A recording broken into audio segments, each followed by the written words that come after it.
ವಾಪಸ್ ಹೋಗ್ಬೇಕಾದ್ರೆ ಪುನೀತ್ ಸರ್ ಒಂದು ಸ್ಟಿಕ್ ತೊಗೊಂಡು ಹಿಂಗೆ ಹೊಡಿತಾರೆ. ಹಾಂ ಸರ್. ಹಾಂ ಕರೆಕ್ಟ್ ಎಲ್ಲಿ ಹೊಡಿಬೇಕು ಅದಕ್ಕೆ ಹೊಡೆದಿದ್ರು. ಹೊಡೆದಿರು. ಜಾಕಿಲಿ ಫಸ್ಟ್ ಆಫ್ ದ ಫಿಲ್ಮು ಅವಾಗಿ ಚಾಲ್ತಿಯಾಗಿರೋ ಸಿನಿಮಾಸ್ಕೋಪ್ನ ಯೂಸ್ ಮಾಡಿದ್ವಿ. ಅದು ಯಾಕೆ ಹಿಂಗೆ ಮಾಡಿದ್ರಿ ಅಂತ ಕೇಳತ್ತೆ ನಮ್ಮ ಹತ್ರ ಆನ್ಸರ್ ಇಲ್ಲ. ಹಂಗಂತ ಏನೋ ಜನ ನೋಡ್ತಲ್ಲ ಸಿನಿಮಾ ನಿಲ್ಲಿಸ್ಬಿಡಿ ಅನ್ನೋದು ತಪ್ಪು. ಹ್ಯಾಂಡಲ್ಡ್ ಶಾರ್ಟ್ಸೇ ತೆಗೆದಿರೋದು ಜಾಕಿಲಿ. ವಜ್ರೇಶ್ವರಿ ಕಂಬೈನ್ಸಲ್ಲಿ ಕೆಲಸ ಮಾಡೋದೇ ದೊಡ್ಡ ವಿಷಯನೇ. ಅದನ್ನು ತೋರಿಸ್ಬೇಕನ್ನೋದು ಸೂರ್ಯ ಅವ್ರ ಕನಸಾಗಿತ್ತು. ಆಮೇಲೆ ಅದನ್ನು ಫಿಲ್ಮ್ ಫಾರ್ಮೆಟಲ್ಲಿ ಶೂಟ್ ಮಾಡಿದ್ರಿಂದ ಈಗ ಅದು 4K ಆಗಿ ಕನ್ನಡ ಪಿಕ್ಚರ್ ಅರ್ಪಿಸುವ ಜಾಕಿ ವಿಶೇಷ ಕಾರ್ಯಕ್ರಮಕ್ಕೆ ಸ್ವಾಗತ. ಜಾಕಿ ಸಿನಿಮಾ ಮಾರ್ಚ್ 15ಕ್ಕೆ ಮತ್ತೊಮ್ಮೆ ಬಿಡುಗಡೆ ಆಗ್ತಿದೆ. ಜಾಕಿ ಸಿನಿಮಾ ಬಗ್ಗೆ ಮಾತಾಡಬೇಕಾದ್ರೆ ನಮಗೆ 3 ವಿಷಯ ನೆನಪಾಗ್ತವೆ. ಒಂದು, ಪವರ್ ಸ್ಟಾರ್ ಪುನೀತ್ ರಾಜ್ಕುಮಾರ್ ಅವರ ನೆನಪು ನಿರಂತರವಾದರೆ ಸಿನಿಮಾವನ್ನು ನಿರ್ದೇಶನ ಮಾಡಿದಂತಹ ಸೂರಿ ಸರ್ ಎಷ್ಟು ನಮ್ಮನ್ನು ಕಾಡಿಸ್ತಾರೋ ಅದೇ ಥರ ಕಾಡುವಂತಹ ಮತ್ತೊಂದು ಶಕ್ತಿ, ಮತ್ತೊಂದು ವ್ಯಕ್ತಿ ಅಂದರೆ ಕನ್ನಡದ ಹೆಮ್ಮೆಯ DOP ನಮ್ಮ ಸತ್ಯ ಹೆಗಡೆ ಸರ್. ಅವ್ರ ಹತ್ರ ಬಂದಿದ್ದೀನಿ. ಜಾಕಿ ಬಗ್ಗೆ ಮಾತಾಡ್ತೀನಿ, ಒಂದಷ್ಟು ಅಪ್ಪು ಸರ್ ಬಗ್ಗೆ ಮಾತಾಡ್ತೀನಿ. ಇದು ತುಂಬ ಪ್ರೀತಿಯಾದ ಒಂದು ಸಂಚಿಕೆ. ಸರ್, ಕಾರ್ಯಕ್ರಮಕ್ಕೆ ಸ್ವಾಗತ. Thank you so much. Sir, Jackie ಶುರು ಆದಾಗಲೇ ದೊಡ್ಡ ಮಟ್ಟ ಟಾಕ್ ಆಗಿತ್ತು, ಗುರು ಇದು ಬೇರೆ ರೇಂಜಿನ ಸಿನಿಮಾ ಅಂತ. ನಿಮ್ಮ ಪ್ರಕಾರ ಬೇರೆ ರೇಂಜ್ ಅಂದ್ರೆ ಏನು? ಅದಕ್ಕೆ ಪೂರಕವಾಗಿ ಜಾಕಿನೇ ಯಾಕೆ ಜನ ಅಪ್ಲಿಕೇಬಲ್ ಮಾಡ್ಕೊಂಡ್ರು ಅಂತ? ಅಂದರೆ ನಮಗೆ ಅದು ಬೇರೆ. ಅಂದರೆ ನಾವು ದುನಿಯಾ ಆದಮೇಲೆ ಜಂಗ್ಲಿ ಮಾಡಿದ್ವಿ. ಅದಾದಮೇಲೆ ನಮ್ಮ ಕಡೆಗಿದ್ದಾಗ ಗಾಂಧಿನಗರದಲ್ಲಿ ಅವಾಗ ಅಂದರೆ ಕನ್ನಡ ಚಿತ್ರರಂಗದಲ್ಲಿ ವಜ್ರೇಶ್ವರಿ ಕಂಬೈನ್ಸಲ್ಲಿ ಕೆಲಸ ಮಾಡೋದೇ ದೊಡ್ಡ ವಿಷಯ. ಅಂದರೆ ಅದೇ ಲಾಸ್ಟ್, ಅಂದರೆ ಅಲ್ಲಿ ಬೆಸ್ಟ್ ನಾವು ಅಲ್ಲಿ ಹೋಗಿ ವರ್ಕ್ ಮಾಡೋದಂತ ಅಲ್ಲಿದ್ದಂಗೆ ಆ ಥರದ ಒಂದು ಚಾನ್ಸ್ ಸಿಕ್ಕಿರೋದು. ಆಮೇಲೆ ಅವಾಗೂ ಇವಾಗೂ ಸ್ಟಾರ್ ಆಗಿರೋದು ಪುನೀತ್ ಸರ್ ಸಿನಿಮಾ ಮಾಡೋದಂದರೆ ಅಷ್ಟು ಸುಲಭವಾಗಿ ಅದು ಸಿಗಲ್ಲ ಅನ್ನೋದಿತ್ತು. ಅಂಥದ್ರಲ್ಲಿ ನಾವು 2 ಸಿನಿಮಾ ಆದಮೇಲೆ ಇಮಿಡಿಯೇಟಾಗಿ ಆಫರ್ ಬಂದಾಗ ನಾವು ಹೆಂಗೆ ಮಾಡ್ಬೋದು ಆ ಸಿನಿಮಾ, ಒಂದು ಸ್ಟಾರ್ ಸಿನಿಮಾ ನಾವು ಅದುವರೆಗೂ ಹೆಂಗೆ ಮಾಡ್ಬೋದು, ಆ ಥರ ಒಂದು ಪ್ರಿಪ್ರೇಷನ್ ಇದ್ದಾಗ ಏನು ಮಾಡ್ತಾರೆ, ಏನು ಮಾಡ್ಬೋದು ಅನ್ನೋದೊಂದಿದ್ದಾಗ ಸೊ ನಾವು ಹೆಂಗೆ ಪೋರ್ಟ್ರೇ ಮಾಡ್ತಾರೆ, ಹೀರೋ ಡೈರೆಕ್ಟ್ರ್ ಹೆಂಗೆ ಅವ್ರನ್ನ ಇದು ಮಾಡ್ತಾರೆ, ಕತೆ ಏನಿರ್ಬೋದು, ಈ ಥರದ್ದೇ ಡಿಸ್ಕಷನ್ ನಡೀತಾ ಇತ್ತು. ನಾವು ಏನಂದರೆ ಯಾವ ಜೋಶಲ್ಲಿ ಇದ್ವಿ ಅಂದರೆ ಒಟ್ಟಿಗೆ ನೋಡಿ ಹೆಂಗೆ ಮಾಡ್ತೀವಿ ಅನ್ನೋ ಥರ ಒಂದು ಜೋಶಲ್ಲಿ ಯಾವಾಗಲೂ ಇರ್ತಾ ಇದ್ವಿ. ಯಾಕಂದರೆ ಇದಾಗಿತ್ತು. ಆಮೇಲೆ 3 ಸಿನಿಮಾ ಮಾಡಿದ್ವಿ ಬ್ಯಾಕ್ ಟು ಬ್ಯಾಕ್. ಇಂತಿನ ಪ್ರೀತಿ, ದುನಿಯಾ, ಇಂತಿನ ಪ್ರೀತಿ, ಜಂಗ್ಲಿ. ಸೊ ಒಂದು ಫಾರ್ಮೇಟಲ್ಲಿ ಇದ್ವಿ, ಒಂದು ಸ್ಪೀಡಲ್ಲಿ ನಮಗೊಂದು ವರ್ಕ್ ಹಿಂಗೆ ಮಾಡ್ತೀವಿ. ಒಂದ್ರಕ್ಕಿಂತ ಒಂದು ಬೇರೆ ಬೇರೆ ಸಿನಿಮಾ ಮಾಡಬೇಕು. ಈಗ 3 ಒಂದು ಕ್ಯಾಟಗರಿ ಇದಾದರೆ 4ನೇದು ಬೇರೆನೇ ಆಗಬೇಕಂತ ನಮ್ಮ ಪ್ಲ್ಯಾನ್ ಇತ್ತು. ಹೀಗಾಗಿ ಸ್ಟಾರ್ನ ಇಟ್ಕೊಂಡು ರೋಡಿಗೆ ಇಳಿಸಿ ಅವ್ರನ್ನ ಹೆಂಗೆ ಒಂದು ಕಾಮನ್ ಮ್ಯಾನ್ ಏನು ನಮ್ಮ ಹೀರೋನ ನೋಡೋಕ್ಕೆ ಇಷ್ಟಪಡ್ತಾನೆ ಅದನ್ನು ತೋರಿಸ್ಬೇಕನ್ನೋದು ಸೂರ್ಯ ಅವ್ರ ಕನಸಾಗಿತ್ತು. ಅದನ್ನು ಅವರು ಸೀನ್ ಬೈ ಸೀನ್ ಅದನ್ನು ಹೇಳ್ಕೊಂಡು ಬಂದರು. ಇವತ್ತು ಅದು ಒಂದು ಹಿಸ್ಟ್ರಿ ಆಗಿದೆ. ಅಲ್ಲ ಸರ್, 2010ರಲ್ಲಿ ಬಿಡುಗಡೆ ಆದಂತಹ ಜಾಕಿ ಅನ್ನೋ ಸಿನಿಮಾ ಮತ್ತೆ ಬಿಡುಗಡೆ ಆಗುತ್ತೆ ಅಂತ ಒಂದು ಅನೌನ್ಸ್ಮೆಂಟ್ ಬಂದ ತಕ್ಷಣ ಗುರು ಮತ್ತೊಮ್ಮೆ ಥಿಯೇಟರ್ ನೋಡಬೇಕು ಗುರು ಅನ್ನುವಂತಹ ಈ ಕ್ರೇಜು ಸರ್, ಈ ಕ್ರೇಜನ್ನು ಹೇಗೆ ನೀವು ವಿಶ್ಲೇಷಣೆ ಮಾಡ್ತೀರಿ? ನಾನು ಅಭಿಮಾನಿಯಾಗಿ ನಾನೇ ಅದನ್ನು ಖುಷಿಪಟ್ಟೆ. ಹಬ್ಬ ಬರ್ತಾ ಇದೆಯಲ್ಲ, ಖುಷಿ ಆಗ್ತದೆ. ಯಾಕಂದರೆ ನಮಗೆಲ್ಲ ಒಂದಿಷ್ಟು ಅದ್ರದ್ದು ಮೆಮೊರೀಸ್ ಇದೆಯಲ್ಲ, ಅದನ್ನೆಲ್ಲ ಮತ್ತೆ ನಾವೆಲ್ಲ ಟೀಮ್ ಮೆಂಬರ್ಸ್ ಎಲ್ಲ ಕೂತ್ಕೊಂಡು ನಾವು ನೋಡ್ಬೇಕನ್ನೋದು. ಅದ್ರ ಜೊತೆಗೆ ಅವತ್ತು ರಿಲೀಸ್ ಆಗೋ ಜನ ಎಲ್ಲರೂ ಸೇರಿ ಆ ಸಿನಿಮಾನ ಸಂಭ್ರಮ ಮಾಡಬೇಕು. ಆಮೇಲೆ ಈ ಜನ್ರೇಷನ್ ಗ್ಯಾಪಲ್ಲಿ ತುಂಬ ಜನ ಅದನ್ನು ಮಿಸ್ ಮಾಡ್ಕೊಂಡಿದ್ರು, ನೋಡದೇ ಇರ್ಬೋದು. ಆಮೇಲೆ ಅದನ್ನು ಫಿಲ್ಮ್ ಫಾರ್ಮೇಟಲ್ಲಿ ಶೂಟ್ ಮಾಡಿದ್ರಿಂದ ಈಗ ಅದು 4K ಆಗಿ ಒಳ್ಳೆ ಪ್ರೊಜೆಕ್ಟ್ರಲ್ಲಿ ಸ್ಕ್ರೀನಿಂಗ್ ಆಗ್ತಾಯಿದೆ ವಿತ್ ಗುಡ್ ಕ್ವಾಲಿಟಿ ಸೌಂಡು. ಹೀಗಾಗಿ ಅದು ನೋಡೋ ಖುಷಿನೇ ಬೇರೆ ಅಂತ. ಸರ್, ಯೂಶಲಿ ಸಿನಿಮಾದ ಮೇಕಿಂಗಲ್ಲಿ ಸರ್ ಅಪ್ಪು ಸರು ಅಂದರೆ ಅವ್ರಿಗೂ ತುಂಬ ಹುಚ್ಚಿತ್ತಂತೆ ಈ ಕ್ಯಾಮ್ರಾಗಳದ್ದು, ತುಂಬ ಲೆನ್ಸ್ಗಳದ್ದು. ಆ ಥರದ್ದೇನು ಮೆಮೊರಿ ಇದೆ ಸರ್ ಜಾಕಿ ಟೈಮಲ್ಲಿ? ಅಂದರೆ ಅವ್ರು ಯಾವಾಗಲೂ ಹೊಸದೇನಿದೆ ನಮ್ಗೆ ಅವ್ರ ದುನಿಯಾ ನೋಡಿದಾಗಲೂ ಅದು ಹೆಂಗೆ ಶೂಟ್ ಮಾಡಿದರು, ಯಾವ ಕ್ಯಾಮ್ರಾ ಯೂಸ್ ಮಾಡಿದರು, ಯಾವ ಲೆನ್ಸ್ ಯೂಸ್ ಮಾಡಿದ್ರು ಅಂದಾಗ ಆಮೇಲೆ ಗೊತ್ತಾಯ್ತು ಅವರಿಗೆ ಅವ್ರ ಕ್ಯಾಮ್ರಾನೇ ಯೂಸ್ ಮಾಡಿದ್ದು, ಅವ್ರದ್ದೇ ಲೆನ್ಸ್ ಯೂಸ್ ಮಾಡಿದ್ದು ಅಂತ. ಹಾಗೆ ಅದಾದಮೇಲೆ ಅವರಿಗೆ ಯಾವಾಗಲೂ ಕೇಳೋರು ಹೊಸದು ಯಾವ್ದು ಬಂದಿದೆ, ಯಾವ್ದು ಇನ್ವೆಸ್ಟ್ ಮಾಡ್ಬೋದು, ಯಾವ್ದು ತೊಗೊಳ್ಳೋಣ, ಈ ಶಾರ್ಟ್ ಹೆಂಗೆ ತೆಗೆದ್ರು, ಅಥವಾ ಇದನ್ನು ನಾವು ಹೆಂಗೆ ಮಾಡಿದ್ರೆ ಏನು ಮಾಡಬೇಕು. ನನ್ನದು ಇಲ್ಲಿರೋ ಎಲ್ಲ ಅಷ್ಟೊಂದು ಫೆಸಿಲಿಟಿ ಇಲ್ಲ ನಮ್ಮಲ್ಲಿ. ಹೊರಗಡೆಯಿಂದ ತರಿಸಿ ಮಾಡಬೇಕು, ಇಲ್ಲ ನೀವೇ ತರಿಸಿ ಮಾಡಬೇಕು ಅಂತೇಳಿ.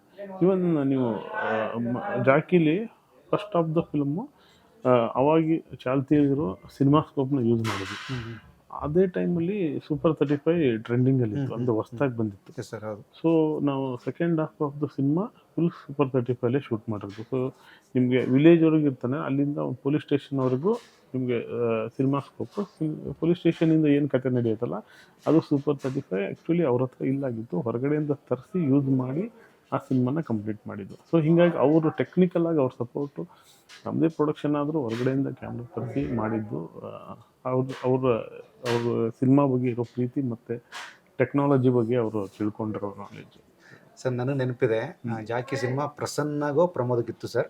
ನಾನು ಹೋಗಿ ಥಿಯೇಟ್ರಿಗೆ ಹೋದಾಗ ಫಸ್ಟು ಸಾಂಗು ಜಾಕಿ ಜಾಕಿ ಜಾಕಿ ಜಾಕಿ. ಆ ರೊಟೇಷನ್ ಶಾರ್ಟ್ಸ್ಗಳು, ಆ ಟೆಕ್ನಿಕ್ಸ್ಗಳು, ಆ ಫಾಸ್ಟ್ ರ್ಯಾಂಪು, ಆ ಸ್ಲೋ ಮೋಷನ್ಸು, ಜೊತೆಗೆ ಈ ಕಡೆ ಯುವರಾಜ್ ಭಟ್ರು, ಈ ಕಡೆ ಹರಿಕೃಷ್ಣ ಅವರು, ಈ ಕಡೆ ಸೂರಿ ಸರು. ಸರ್ ನನಗೆ ಗುರು ಏನು ಕಾಂಬಿನೇಷನ್ ಗುರು. ಆ ಒಂದು ಹೊಸ ಕಾನ್ಸೆಪ್ಟನ್ನು ಆ್ಯಕ್ಚುಲಿ ಅಲ್ಲಿವರೆಗೂ ಸರ್ ಯಾರು ಆ ಥರದ್ದು ಪ್ರಯತ್ನಗಳು ಮಾಡಿರಲಿಲ್ಲ ಸರ್. ಅಲ್ಲ ಸರ್? ಹೌದು, ಅಲ್ಲ ಮಾಡಿದ್ದಾರೆ. ಬಟ್ ನಮಗೇನಂದರೆ ಈಗ ಅದು ಹೆಂಗೆ ಜಾಕಿ ಜಾಕಿ ಸಾಂಗ್ ಕೇಳೋಕ್ಕೆ ಚೆನ್ನಾಗಿದೆ, ಅದು ಹೆಂಗೆ ತೆಗಿಬೇಕು, ಯಾರು ಮಾಡಬೇಕು ಏನು ಅಂತ ಹೇಳಿದಾಗ, ಸೊ ಆಮೇಲೆ ಡಿಸೈಡ್ ಮಾಡಿದ್ರು.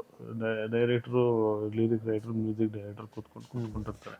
ಸೊ ಅದಕ್ಕೆ ಏನು ಮಾಡೋದು ಅಂದಾಗ, ನಾವು ಜಾಕಿಗೆ ಹಾಕಿರೋ ಸೆಟ್ ಇತ್ತಲ್ಲ, ಆ ಸೆಟ್ದು ಏನು ಸ್ಕೆಲೆಟನ್ ಇತ್ತು ರೆಡಿ ಆಗ್ತಾ ಇದೆ, ರೆಡ್ ಬ್ಲ್ಯಾಕ್ ಅಲ್ಲಲ್ಲ ಬರೀ ಸ್ಕೆಲೆಟನ್ ಇತ್ತು. ಅದನ್ನು ನಾವೇನು ಮಾಡಿದ್ವಿ, ಅದಕ್ಕೆ ಲೈಟಿಂಗ್ ಮಾಡಿಬಿಟ್ಟು ಇವ್ರು ಹಾಡ್ಬೇಕಾದ್ರೆ ಆ ಸೆಟಪ್ ಇರುತ್ತೆ, ಆಮೇಲೆ ಸೆಟ್ ರೆಡಿ ಆಗುತ್ತಲ್ಲ ಆವಾಗ ಅಲ್ಲಿ ಹೀರೋಸರು ಡ್ಯಾನ್ಸ್ ಮಾಡೋದು ಆ ಥರ ಇತ್ತು. ಸೊ ಹೀಗಾಗಿ ಅದು ಇರೋ ಜಾಗನ ಯೂಸ್ ಮಾಡಿಕೊಂಡು ಲೈಟ್ ಆ್ಯಂಡ್ ಶೇಡ್ ಮಾಡಿ, ಆಮೇಲೆ ಬ್ಲ್ಯಾಕ್ ಆ್ಯಂಡ್ ವೈಟ್ ಮಾಡಿ ಆ ಥರ ಮಾಡಿದ್ದು. ಹೀಗಾಗಿ ಬಿಗಿನಿಂಗ್ ಅದು ಒಂಥರ ಬೇರೆ ಥರ ಬರುತ್ತೆ, ಆಮೇಲೆ ಕಲರ್ಫುಲ್ಲಾಗಿ ಸೆಟ್ ಎಲ್ಲ ಓಪನ್ ಆಗುತ್ತೆ. ಅದು ಆ ಟೈಮಲ್ಲಿ ಹೊಡೆದಿರೋದು ಅಷ್ಟೇ. ಅದು ಬಿಟ್ಟರೆ ಅದು ಯಾಕೆ ಹಿಂಗೆ ಮಾಡಿದ್ರಿ ಅಂತ ಕೇಳೋದ್ರೆ ನಮ್ಮ ಹತ್ರ ಆನ್ಸರ್ ಇಲ್ಲ. ಆ ಟೈಮಲ್ಲಿ ಏನು ಅನ್ನಿಸ್ತು, ಫ್ರಾಕ್ಷನ್ ಆಫ್ ಸೆಕೆಂಡಲ್ಲಿ ಡಿಸಿಷನ್ ತೊಗೊಂಡು ಮಾಡಿರೋದು ಅಷ್ಟೇ. ಅಲ್ಲ, ನಿನ್ನೆ ಪ್ರೆಸ್ ಮೀಟಲ್ಲಿ, ಸೋಮು ಸೌಂಡ್ ಇಂಜಿನಿಯರ್ ಪ್ರೆಸ್ ಮೀಟಲ್ಲಿ ಸೂರಿ ಸರು ಬೆಳಗ್ಗೆ ಅವ್ರದ್ದಾಗುತ್ತೆ, ಸಂಜೆ ನೀವು ಮಾರ್ಟಿನ್ ಆಗುತ್ತೆ. ನಾನು ಆ ವಿಷಯ ಆಮೇಲೆ ಮಾತಾಡ್ತೀನಿ. ಸೋಮು ಸೌಂಡ್ ಇಂಜಿನಿಯರ್ ಪ್ರೆಸ್ ಮೀಟಲ್ಲಿ ಹೇಳ್ತಾರೆ, ಈ 15ಕ್ಕೆ ನನ್ನ ಶಿಷ್ಯನ ಸಿನಿಮಾನೂ ಬರ್ತಾ ಇದೆ, ನಂದು ಸಿನಿಮಾ ಬರ್ತಾ ಇದೆ, ಇನ್ನೂ ಬೇರೆ ಬೇರೆ ಸಿನಿಮಾಗಳು ಬರ್ತಿದ್ದಾವೆ, ಪ್ರೇಕ್ಷಕರು ಎಲ್ಲ ಸಿನಿಮಾಗಳನ್ನ ನೋಡಿ ಯಾವ್ದು ಚೆನ್ನಾಗಿರುತ್ತೋ ಅದಕ್ಕೆ ಸಪೋರ್ಟ್ ಮಾಡಿ ಅಂದರು. ಅಂದರೆ ನನ್ನ ಸಿನಿಮಾ ಅಂತ ಅವ್ರೆಲ್ಲೂ ಹೇಳಿಲ್ಲ ಸರ್, ತುಂಬ ಪ್ಯೂರ್ ಆಗಿ ಹೇಳಿದ್ರು. ಈ ಥರದ ಮೆಮೊರಿ ಇನ್ನು ಹಂಚ್ಕೊಳ್ಳೋದೇ ಗೊತ್ತಾ ಒಬ್ಬ ದೊಡ್ಡ ಲೆಜೆಂಡರಿ ಡೈರೆಕ್ಟರ್ ಸರ್. ಇದನ್ನು ನೀವು ಹೇಗೆ ಸ್ವೀಕರಿಸ್ತೀರಿ? ಅಲ್ಲ, ನಿಜವಾಗ್ಲೂ ಖುಷಿ ವಿಷಯ ಅಲ್ಲ. ಅವರು ಆಮೇಲೂ ಹೇಳಿದ್ರು, ತುಂಬ ಸಿನಿಮಾ ಮಾಡ್ತಾ ಇರೋದು. ಈಗ ಅವ್ರ ಇಂಟರ್ವ್ಯೂದಲ್ಲಿ ನೋಡಿದಾಗ ತುಂಬ ಸಿನಿಮಾಗಳು ಮಾಡ್ತಾ ಇರೋದು ಏನು ಅನ್ಸುತ್ತೆ ಅಂದಾಗ, ಹೌದು ಮಾಡಲಿ, ಯಾಕಂದರೆ ಕಲಿಯೋದು ಅದು ಸಿನಿಮಾ. ಅದ್ರಲ್ಲಿ ಯಾವ್ದು ಕ್ಲಿಕ್ ಆಗುತ್ತೆ ಗೊತ್ತಿಲ್ಲ.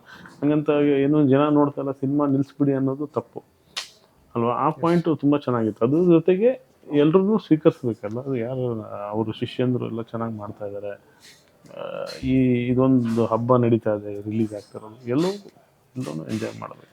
ಬಟ್ ಸರ್, ಕನ್ನಡದ ಬಹಳಷ್ಟು ಜನ DOPಗಳ ಜೊತೆ ನಾವು ಪ್ರೀತಿಯಿಂದ ಮಾತಾಡಿದಾಗ ತುಂಬ ಜನ ಹೇಳುವಂಥದ್ದು, ದುನಿಯಾ ಸಿನಿಮಾದ ಬರೀ ಶೋಲ್ಡರ್ ಕ್ಯಾಮ್ರಾ ಶಾಟ್ಸ್ಗಳು ಸರ್. ಅಂದರೆ ಒಬ್ಬ ಕ್ಯಾಮ್ರಾಮನ್ ಎಕ್ಸ್ಟ್ರೀಮ್ ಲೆವೆಲ್ಗೆ ಡೆಪ್ತ್ ಹೋಗಿ ಎಕ್ಸ್ಟ್ರೀಮ್ ಲೆವೆಲ್ಗೆ ರಿಸ್ಕ್ ತೊಗೊಂಡು ಮಾಡೋಂತಹ ಸಿನಿಮಾಗಳಲ್ಲಿ ದುನಿಯಾ ಕೂಡ ಒಂದು ಅಂತಾರೆ. ಅಂದರೆ ಆತ ದೊಡ್ಡ ರಿಸ್ಕನ್ನು ದಾಟಿ ಬಂದಂಥವ್ರು ನೀವು. ಸುಮ್ಮನೆ ಒಂದು ರೀಕ್ಯಾಪ್ ಸರ್, ಸುಮ್ಮನೆ ಅನ್ನೋಕ್ಕಿಂತ ಒಂದು ಏನೋ ನಾರ್ಮಲಿ ಬೋರಿಂಗ್. ಅವಾಗ ನಮ್ಗೆ ಒಂದೇ ಥರದ್ದು ನೋಡೋಕ್ಕೆ ಏನು ಇಷ್ಟ ಆಗ್ತಲ್ಲ, ಏನೋ ಹೊಸದು ಮಾಡಬೇಕು. ಕತೆ ಹಂಗಿತ್ತು, ಕತೆ ಡಿಮಾಂಡ್ ಮಾಡ್ತಾಯಿತ್ತು. ಒಂದು ರೌಡಿಸಮ್ ಕಥೆನ ಹೆಂಗೆ ಪ್ರೆಸೆಂಟ್ ಮಾಡೋದು ಆ ಥರದ. ಆಮೇಲೆ ನೀವು ಜಾಕಿ ನೋಡಿದಾಗ ಅದರದ್ದು ಇಂಪ್ರೂವ್ಡ್ ವರ್ಷನ್ ಶೋಲ್ಡ್ರಲ್ಲೇನೋ ಮಾಡಿರೋದು ಇಡೀ ಸಿನಿಮಾ, ಅದು ಶೋಲ್ಡ್ರಲ್ಲೇ ಮಾಡಿರೋದು, ಹ್ಯಾಂಡಲ್ಡ್ ಶಾರ್ಟ್ಸೇ ತೆಗೆದಿರೋದು ಜಾಕಿಲಿ. ಬಟ್ ಅದರಲ್ಲಿ ಇದನ್ನೇ ಮಾಡಿದ್ದೀವಲ್ಲ, ಇದನ್ನು ಹೆಂಗೆ ಮಾಡ್ಬೋದು ಅಂತ ನೋಡಿದಾಗ ಬರೀ ಟೆಲಿಲೆನ್ಸ್ನ ಯೂಸ್ ಮಾಡಿಕೊಂಡು, ಬರೀ 85-100 ಆ ಥರ ಟೆಲಿಲೆನ್ಸ್ ಯೂಸ್ ಮಾಡ್ಕೊಂಡು ಹ್ಯಾಂಡಲ್ಡ್ ಮಾಡ್ಕೊಂಡು ಇಡೀ ಸಿನಿಮಾ ನಿಮಗೆ ಸ್ವಲ್ಪ ಜರ್ಕಿ ಫೀಲ್ ಇರುತ್ತೆ, ಇರುತ್ತೆ. ಆಮೇಲೆ ಹೆಂಗಿತ್ತಂದರೆ ಏನೇನೆಲ್ಲ ಮಾಡ್ಬೋದು, ಯಾಕೆ ಅವ್ರಾಗ ಮಾಡ್ತಾರೆ ನಾವು ಯಾಕೆ ಮಾಡಲ್ಲ, ಟ್ರೈ ಮಾಡಿ ನೋಡೋಣ ಏನಾಗುತ್ತೆ, ತೋರಿಸೋದು ಡೈರೆಕ್ಟರ್ಗೆ ಚೆನ್ನಾಗಿದೆ, ಓಕೆ ನನಗೇನೋ ಓಕೆ ಅನ್ನಿಸ್ತಿದೆ, ಕತೆ ಒಳಗಡೆ ಹೋಗುತ್ತೆ, ಫಿಕ್ಸ್ ಮಾಡೋದು, ಇಲ್ಲ ಬೇಡ ಚೇಂಜ್ ಮಾಡೋಣ ಈ ಥರ. ಆಮೇಲೆ ಎಕ್ಕರಾಗರಣಿ ಸಾಂಗಲ್ಲಾಗಲಿ ಎಲ್ಲದೂ ಅದು ಒಂದು ಸ್ವಲ್ಪ ಟ್ರೈ ಮಾಡ್ಕೊಂಡು ಹೋದ್ವಿ. ಆಮೇಲೆ ಬಾಡಿ ರಿಗ್ ಯೂಸ್ ಮಾಡಿದ್ವಿ, ಸರಿಗೆ ಬಾಡಿ ರಿಗ್ ಈಗೆಲ್ಲ ಯೂಸ್ ಮಾಡೋದು, ಯಾಕಂದರೆ ಚಿಕ್ಕ ಕ್ಯಾಮ್ರಾ ಬಂದಿದೆ ಕಟ್ಕೋಬೋದು. ಆವಾಗ ಫಿಲಮ್ ಕ್ಯಾಮ್ರಾ, ರೀಲು ಅದ್ರ ಜೊತೆಗೆ ಬ್ಯಾಲೆನ್ಸ್ ಮಾಡಬೇಕು, ಕೌಂಟರ್ ಬ್ಯಾಲೆನ್ಸ್ ಮಾಡಬೇಕು, ಸೊ ವೇಟ್ ಹಾಕಬೇಕು. ಬೇಕಾದ್ರೆ ನಿಮ್ಗೆ ಅದು ಫೋಟೋ ತೋರಿಸ್ತೀನಿ, ಅದ್ರದ್ದು ಗೊತ್ತಾಗತ್ತೆ ಯಾವ ಥರ ವೇಟ್ ಇರ್ತಾ ಇತ್ತು ಅಂತ. ಅಂದರೆ ಸರಿ ನಿಂತ್ಕೊಳ್ಳೋದಲ್ಲ, ಹಾಕೊಂಡು ಮೂವ್ ಮಾಡಬೇಕಲ್ಲ, ಹೆವಿ ಬ್ಯಾಕ್ ಪೇನ್ ಬಂದ್ಬಿಡುತ್ತೆ ಅಷ್ಟೊಂದು ವೇಟ್ ಇಟ್ಕೊಂಡು ಕ್ಯಾಮ್ರಾ ಜೊತೆ ಕೌಂಟರ್ ವೇಟು. ಈಗ ಒಳ್ಳೆ ಆಗಿನ ಕಾಲದಲ್ಲಿ ಅದೆಲ್ಲ ಸ್ವಲ್ಪ ಖುಷಿ ವಿಷಯ. ಅಂದರೆ ಹಿಂಗೇನೋ ಮಾಡ್ತಾ ಇದೀವಿ ಹೊಸದು ಅಂತೇಳಿ ಟ್ರೈ ಮಾಡಿದ್ವಿ. ಆ್ಯಕ್ಷನಲ್ಲೂ ಕೂಡ ಅಷ್ಟೇ, ರೆಗ್ಯುಲರ್ ಶಾರ್ಟ್ ಇಲ್ಲದೆ. ಆಮೇಲೆ ನನಗೆ ಆ್ಯಕ್ಚುಲಿ ತುಂಬ ಆ ಪಿಕ್ಚರಲ್ಲಿ ನೆನಪಿರೋದು ಒಂದು ಶಾರ್ಟ್ ಅಂದರೆ, ಸಪೋಟ ಗಾರ್ಡನಲ್ಲಿ ಶೂಟ್ ಮಾಡ್ತಾಯಿದ್ವಿ. ವಿಲನ್ ಗ್ಯಾಂಗ್ ಹಿಂಗೆ ವಾಪಸ್ ಹೋಗ್ಬೇಕಾದ್ರೆ ಪೊಲೀಸರು ಒಂದು ಸ್ಟಿಕ್ ತೊಗೊಂಡು ಹಿಂಗೆ ಹೊಡಿತಾರೆ. ಯೂಸಲಿ CG ಶಾಟ್ ಮಾಡ್ತಾರೆ, ಅದರಲ್ಲಿ ಏನಿಲ್ಲ, ಅವ್ರು ತೊಗೊಂಡು ಹಿಂಗೆ ಹೊಡೆದಿದ್ದು. ನಾನು ಕಾರ್ ಒಳಗಡೆ ಕೂತ್ಕೊಂಡಿದ್ದೆ ಜೀಪಲ್ಲಿ, ಮುಂದೆ ಗ್ಲಾಸ್ ಇತ್ತು, ಕರೆಕ್ಟ್ ಎಲ್ಲಿ ಹೊಡಿಬೇಕು ಅದಕ್ಕೆ ಹೊಡೆದಿದ್ರು, ಒಂದೇ ಶಾಟ್. ಅಂಥದ್ದೆಲ್ಲ ಏನು ಗೊತ್ತಾ, ಅದೆಲ್ಲ ನಮಗೆ ಚೆನ್ನಾಗಿ ನೋಡ್ಬೇಕಾದ್ರೆ ಏನು ಅನ್ಸುತ್ತಲ್ಲ, ಬಟ್ ನಾವು ಮೇಕರ್ಸ್ ತೆಗಿಬೇಕಾದ್ರೆ one of the best shot ನಾವು ಕಂಪೋಸ್ ಮಾಡಿದ್ದು, ಕರೆಕ್ಟ್ ಟೈಮಲ್ಲಿ ಇದಾಯಿತು, ಪರ್ಫೆಕ್ಟ್ ಶಾಟ್ ಸಿಕ್ತು, ಈ ಥರ ವಿಚಾರ ಮಾಡ್ತಿರ್ತೀವಿ. ಹೀಗಾಗಿ ಆ ಥರದ ಚಿಕ್ಕ ಖುಷಿಗಳು ತುಂಬ ಇದೆ ಅದರಲ್ಲಿ.